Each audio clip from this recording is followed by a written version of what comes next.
Say what's cracking, YouTube? It's your boy 16 to life, and I'm back like I'm on a parole violation. Yard down.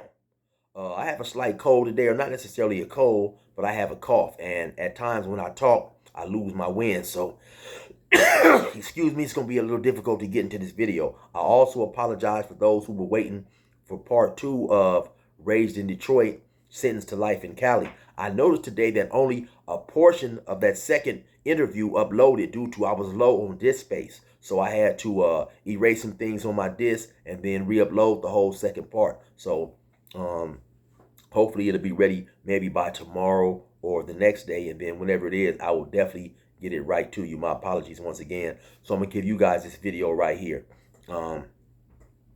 There's a difference between prison guards and the correctional officers or the sheriffs who work a county jail. The sheriffs and the correctional officers who work a county jail will definitely put them lefts and rights on you and dog you out if you get out of line. But they normally do it in a group setting.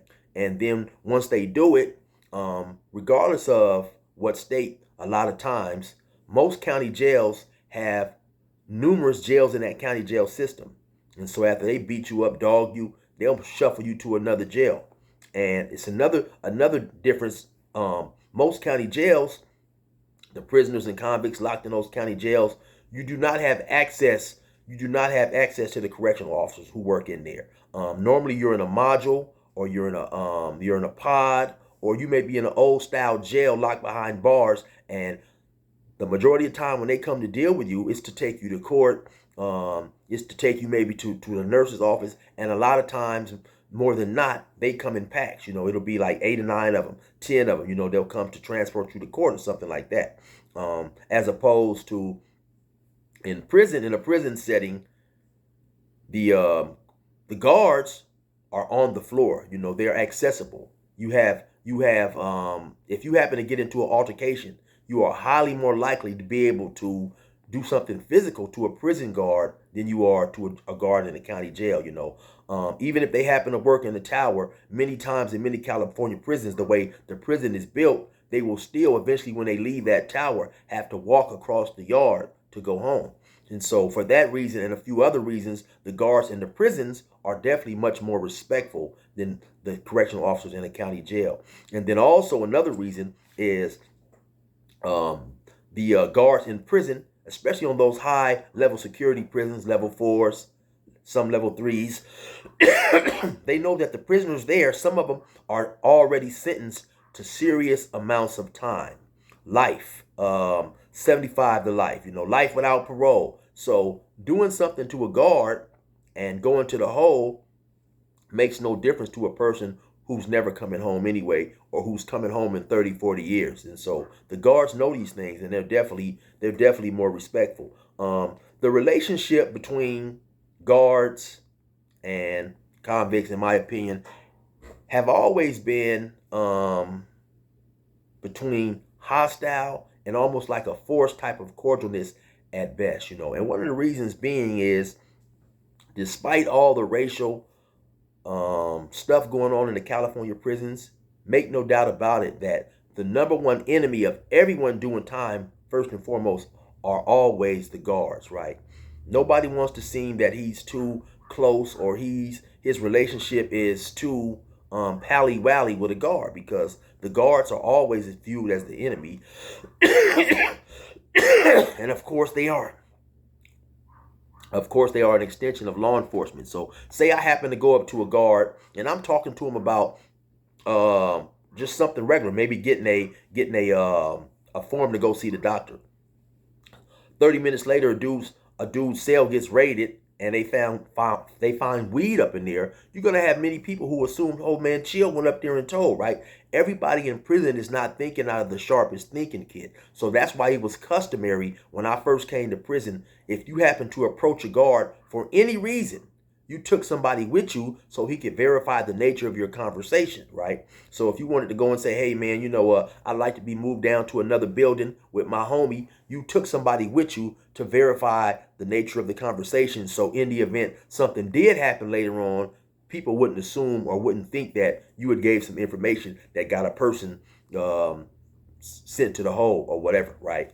And so, like I said, I don't know. Sometimes rumors get perpetuated in prison, right? And or sayings, things of that nature. One of those sayings is that you'll hear people say all the time, "Oh man, the guards got beat up and picked on in high school," and that's the reason why they wanted to join law enforcement, to get back at the bad guy. Now, I definitely do know, though, when I first came to prison, it was not highly unlikely or out of the ordinary to find certain prison guards who treated the prisoners with respect, and they wanted to be respected as well. And they did not hide behind their badge, meaning that if they had a dispute, a verbal dispute that got out of hand with another convict, they was willing to give that convict a head up fade. And then the first time that I seen that, I was in Salinas Valley. Well, not necessarily seeing it with my own eyes, right, but heard about it. So the first time I heard about it, I was in Salinas Valley. I was in the cell once again with a dude by the name of Big H, known as Big Heron, who was from Compton. He was a Crip from Compton, from the Grandies. A lot of times when I mention his name, people think I'm talking about the Heron who was associated with Death Row Records. No, this is not him. The dude I'm talking about, he was a Crip, and at that time, he had already been locked up 15 to 16 years on a life sentence. So anyway, one of his homeboys had got into it with a sergeant, and I wasn't there when the nature of the argument took place or whatever, but this information relayed to me through Big H, who happened to be the bigger homie of the dude who got into it with the sergeant, was that later that day at count time, at the 4 o'clock count, once everybody had to be locked up, the sergeant had agreed to let the convict, the other Crip from Compton he got into it with, be escorted behind the wall, because Salinas Valley was a level 4 180. And so they had a yard. They had a yard with the track and the basketball court, and weight bars and stuff like that, pull-up bars. And then they had a wall. It was almost like a castle type, fortress type wall or whatever. And then it had a door, and you had to be buzzed through that door. Behind that door at all 180s are things like the canteen, the nurses, the program office. That way, dudes on the yard didn't have access to the canteen, the sergeant's office, the program office, unless they was buzzed through the gate. And so they had a big old giant area back there. And that's where the dude from Compton, the Crip from Compton, was going to go fight the sergeant. So after count, they escorted him back there, and he had a fight with the sergeant. Now, from what was relayed to me from Big H, the sergeant was kind of into some type of kickboxing or whatever. And so, they squabbled up back there. The sergeant was kicking and doing this thing. They squabbled for a little while. It was, a few correctional officers around, guards around watching. And afterwards, they shook hands, and dude came back to his cell, and whatever they had got into was squashed after that. After they squabbled up like two men. And like I said, back then in those times, 96, this definitely was not unusual. Actually, even later on, when I got down to Ironwood in 98, there was a couple officers down there who had no problem giving a prisoner a head up fade. One officer happened to be on A yard, and I'm gonna keep it real, right? And I don't necessarily know, except for the exception of the sergeant in Salinas, right? Every guard in Ironwood that I knew that had fought a prisoner was definitely much bigger than the prisoner they fought. So on A yard, you had an officer. He got into it with a dude who happened to be from Harbor City. The dude who happened to be from Harbor City played basketball real good, but he was a young dude. He was real skinny. He probably was maybe about 5'10", 5'11", maybe 150 pounds. And so he happened to get into it with an officer, and they went into the broom closet and had a one-on-one fade, right? And later on, that officer ended up setting up one of my homeboys, one of my homies that got at him about bringing in some weed.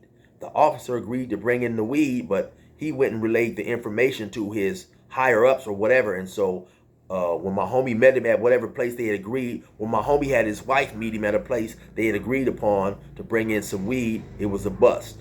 And they ended up taking my homie and another dude to the hole. But that was the officer who gave a dude a head up fade. And then also on B yard, it was another officer, and definitely who gave a prisoner a head up fade. And definitely out of respect to him, I will not mention his name. Some officers was different, right? Some officers seemed like they came to work and they got a joy out of dogging convicts and prisoners, right? And then you had other officers who came to work and they just wanted to do their 8 and skate. You know what I'm saying? And they gave you respect, and they wanted you to respect them. This particular officer that I'm talking about on B yard, I wasn't housed in this building, but from what was said about him from a lot of the dudes that I knew, he was a cool dude, man. He was a white dude, actually, probably about 6'2", maybe about 215, 220. He wasn't a little dude. He, for whatever reason, happened to get into it with a Crip.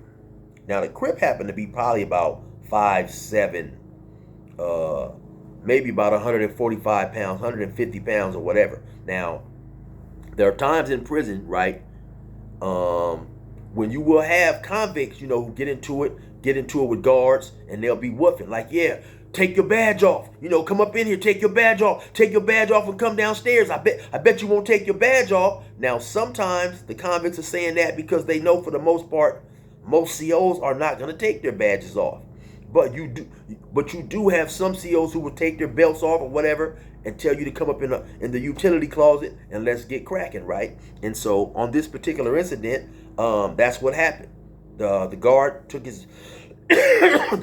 his badge off, or not necessarily his badge, but his utility belt and all that stuff. They went up in the closet, and he dogged the convict out. Then he came up out and said, yeah, go get your homeboy. Go get your homeboy. And so, some guards are definitely willing to get cracking with a convict, right? Also, I told a story the first time I seen a guard take a fade. And that's a story relating to when I was in Salinas Valley. And we had went to chow. And when we came back from chow, the doors, the doors are controlled remotely by the guards in the tower. So the guard had opened up the door, telling everybody to go to their cell. And one particular dude from up north, he was unhappy about the room that the guard had opened his door and was telling him to go in. So he wanted the guard to open the door wider, because the guard controls the door remotely in the tower with a button. And so I guess the dude was saying, hey man, open my cell more. That's not enough room for me to get through there. The guard was telling him, hey, man, that's enough room. You better get up in there. You know what I'm saying? And so they argue back and forth. The guard is telling him, hey, man, listen, I'm not playing, man. I'm telling you, better get your butt up in that. You better get your butt up in that cell. The prisoner, the convict, is saying, man, F you. I'm not going up in there. Open my door wider. So on and so forth. So now this time, this case in particular, the guard is black.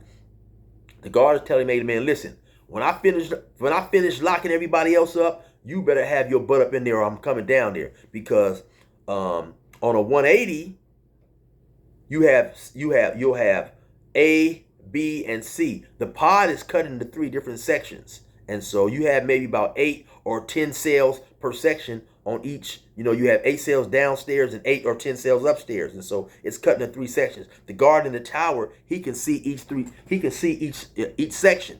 And so eventually, long story short, he came out of the tower. And when he came out of the tower, I'm on the bottom tier. The dude that he's arguing with is on the top tier. So now when he come out of the tower, he tells the other officer up in the tower, oh no, man, don't trip. I got this. Don't hit the button. I got this. And so the dude is upstairs. So I can't, after he goes up the stairs, I can no longer see the guard, but I can hear him. He's telling me, man, listen, I'm not playing, man. You better get your butt up in that cell. So the dude is steady still saying that I'm not going up in there, open the door. Next thing I know, I hear a bunch of scuffling, scuffling and stuff. And the guard is cussing at the dude, talking real foul to the dude, calling him bees and disrespecting him and all that type of stuff, Say, hey, man, didn't I tell you to get up in that cell? So and like I said, he told, when he came out of the tower, he told the other dude up in the tower, hey, no, don't hit the button, man. I got this. So you definitely had some guards who wanted their respect. They was going to treat you like a man, and they didn't have a problem with giving you a one-on-one fade if it came down to that, right? Many years ago, I'd say maybe about 10 years ago, when I was still incarcerated, I heard something that happened somewhat similar, right? And the reason why that practice had really stopped on a wide scale is because I believe it was in Corcoran. Situations happens between the guard and the prisoner. So they go out to the little shoe yard, They go out to the shoe yard to have a squabble. Or a lot of times on those 180s, they can open up a little door on the floor, and there's like a little exercise yard back there, and it looks like a shoe yard. And I believe that's where they happen to go. But anyway, they went somewhere that was isolated, and the prisoner, the convict, he put hands on the guard, bust him up real tough. The guard was willing to take a head up fade, took his belt off and all that stuff. But after the convict busted him up, the guard hit the alarm and then wrote it up as if the convict had attacked him or whatever. So later on, it came out that the guard did go back there to fight the dude one-on-one. And so it was, of course, he got in a lot of trouble behind that. And I believe that played a big part in a lot of guards no longer refusing or excuse me, no longer willing to give a convict a head up fade, right? But don't get it twisted. While you do have a lot of guards who the convicts see as, cowards, and they hide behind their badges and stuff like that, there definitely was guards out there that was willing to, respect the convicts as men, treat them as men, and if an altercation developed between two men, they was definitely willing to handle it like a man, and they wouldn't hide behind their badge. They wouldn't hide behind their paperwork or the power that they had to write you up and mess over you, right? Because when I first came to prison, I was taught two things about the guards. The idea basically was to either walk away from them, don't deal with them and argue with them, or knock them out and knock them out and stab them. That was the thing, Don't sit there and argue with the guards, because really, if you think about it, you outside of going upside a guard's head, you really don't have no win with a guard, because whatever he happens to write down, if he chooses to write you up, 90% of that is going to be believed. It's always going to be hard beating the word of a guard, and make no doubt about it, they would have buddies, friends there who worked with them, who would have no problem, I guess, agreeing with what they said, coming to the trial, the little trial or the hearing that we have, and, agreeing what they said. And of course, two officers' word against a convicted felon, the convicted felon is always going to be found guilty. But like I said, you still had guards back in those days, man, that was willing to give a dude a head up fade. Anyway, you already know what time it is. It's your boy 16 to Life. Resume normal program.